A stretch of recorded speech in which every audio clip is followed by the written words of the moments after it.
Hello, this is a video on the Lucas electric Screenjet Model 2SJ, the one with the glass jar. An ingenious device. I found this example at an auto jumble and I was really pleased to get it.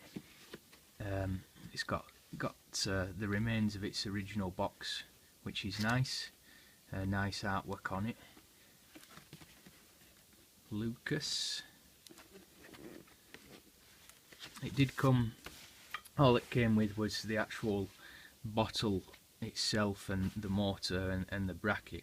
So the important stuff's there, but there was no switch or wiring, but that's quite easy to provide yourself. The chap selling it, because you'll see on the label, that was a 6 volt example. Now he did provide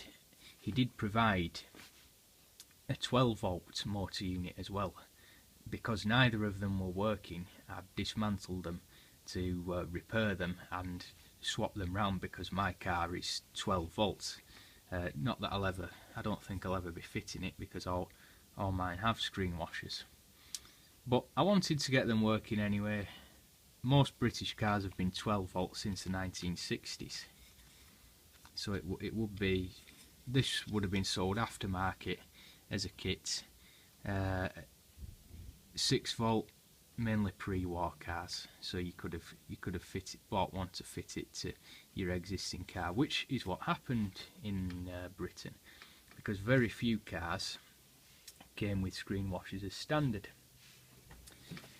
They were either an option from the dealer, or you had to buy one aftermarket, because they weren't compulsory by law until I believe it was the 1980s when retrospective legislation came in. It's an ingenious device because of its automatic function. You've got the motor there at the top, and how it achieves its automatic function, i.e. you press the switch once. It's a simple push to make switch. You hold that for a second or two, release it, and the unit powers itself then and gives a 7-second burst, gives a 7-second jet of water. It achieves this by a set of contacts here. Now when you press the switch, the motor starts. This turns the shaft. The impeller here starts delivering water up there. That in turn creates an upward thrust which moves the shaft upwards, closing these contacts, and then the motor is fed by these contacts. That's why you've got 3 terminals on the unit. One a permanent live feed, one an earth feed, and one the initial switch feed to set the thing going. If you have one of these and it's in working order, please don't be tempted to dismantle it, because they are a very intricate and delicate piece of kit, and you should heed this warning here. Don't dismantle, because it's very awkward. You do need special tools to put it back together again. I managed without special tools, but it was very fiddly, and if I didn't have to do it, I wouldn't have bothered, because it is definitely best to leave these things alone. So, like I said, because I had one dismantled and this was a 6 volt motor, which isn't much use to me, I took it to pieces to swap motors over, which necessitated dismantling the lid from the shaft. So you've got the motor unit there. That's held on by 4 screws through here. Not this screw, which should be covered by a wax seal like that one is. This is the contact screw. So many people remove or start trying to unscrew that thinking it removes the lid. It doesn't. It's for the contacts. And that flashing is my head torch going. So whilst I took this apart, you might as well have a look inside. Let's get this to pieces. That's the gasket, that's the base.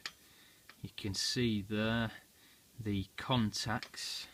These are the contacts, and that is actually the bottom of that screw at the top there.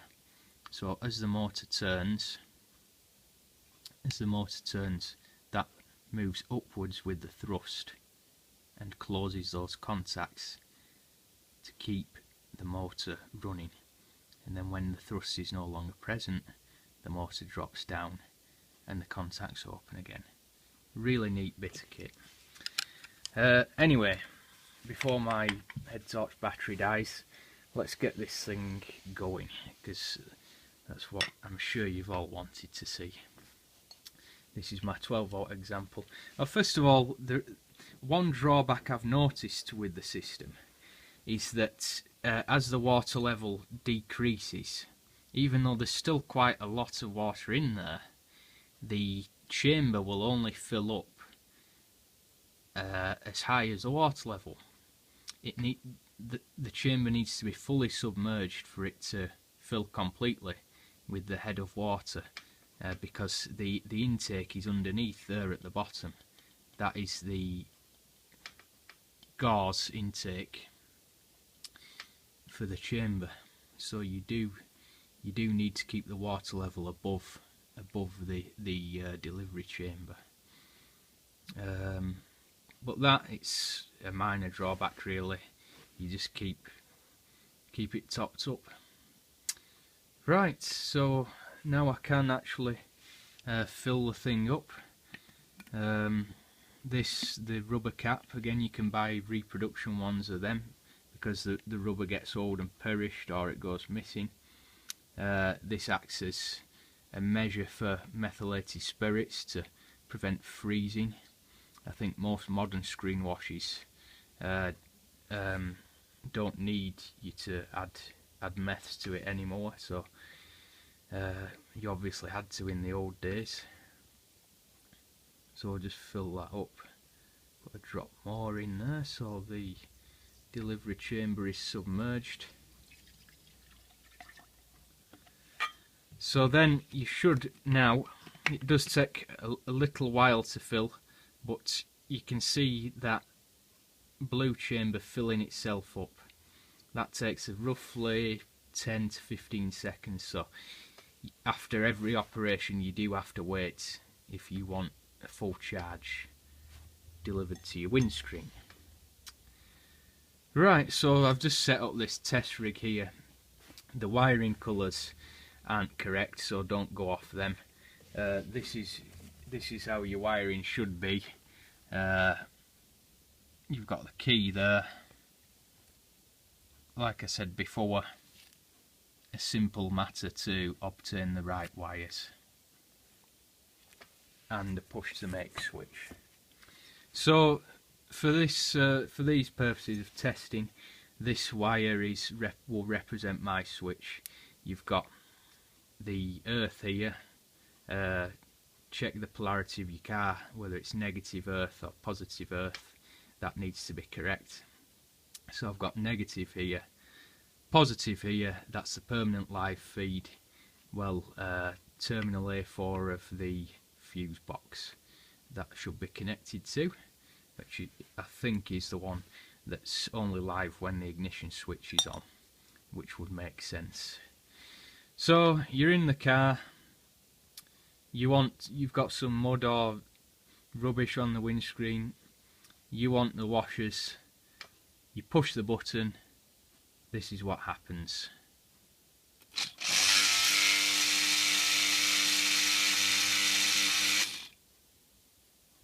Hey presto, and you just have to wait for the chamber to fill again, because if you operate it again,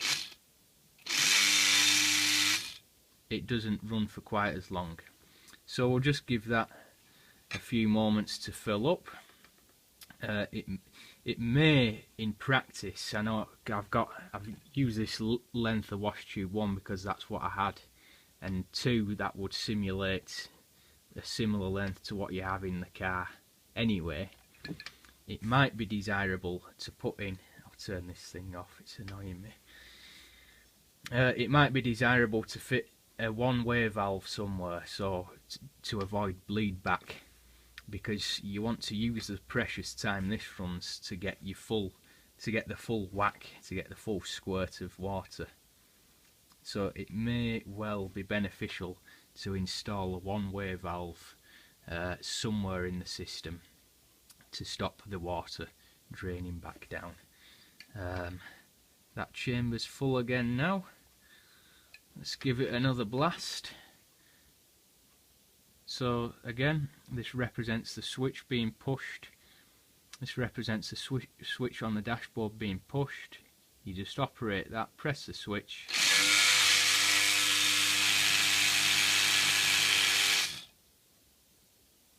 Hey presto, what a fantastic bit of kit. I must say I have enjoyed testing this thing. I am pleased to have got it back up and running. The motor itself is very simple. All you need to do is a spot of cleaning up, because you know they get corroded, the contacts get corroded over the years. The only bit of maintenance needed that it says in the instructions is, if you imagine that's fitted to the base, this part here, this has a small bit of felt in it which should receive just a drop of oil when the motor becomes sluggish. Now you'd have to remove the bottle and tilt it on its side and use a syringe to access this through this gap. So all you do is, as per the instructions, like you can see here, where that figure 1 is, it says oil here, 2 drops only, and that soaks the felt bush, which keeps it going, keeps it running nice and freely. Let's just do this once more time, because it really is a nice bit of kit. Once more. I know, well, this is just doing it into a bowl. I would be interested to see, I should have done this outside, but I can't because of the weather, and it's cold and miserable. But I do really want to see how far the jets spray, see just exactly how powerful they are.